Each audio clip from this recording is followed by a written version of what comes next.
Ay mga Kenya, mag-get ready deta sa atong kagalingon kay natay lakaw karon. Ako din gamit kay Ultra Freeze Sunscreen by Hikari. Mo dito na pink lash ba.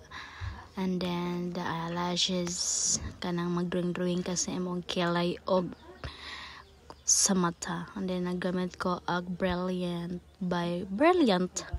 Inusnosan na nako akong naunga na kinabulingan na daghan kayo lubak lewek matanggi batangan na niya og saminto ng iyang naong, and then mao na iyan ang ginusnosan para mo hamis-hamis o gamay magping-pink na siya mao to putig naong itong leeg man, then mao to yan ang masa-masa yang nang, and then mao na namong nagkuan na po na siya basa liog kay para di mo ingnon sa bantaw na putig naong ito mo liog, and then yan na nang gimas-mas niya mag-drawing na siya.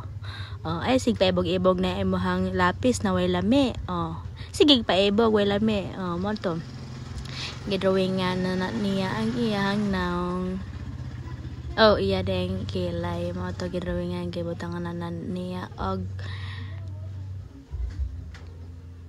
butangan na niya og uleng na yang gidrawing nga no kanang gidrawing nga way lami ana o gimaw-maw na niya bisag di siya kamaw. Then na ilabay na motor da sikig samok na pod ang manok sikig tiyaok patmi adto isod sa kahari manok kay mato yan lang gibrush na yang kilay, and then iyang gingon ko anan bisag way lami la sige back ba nya yan ang giped-pahid na yan ang gisulay-sulay sa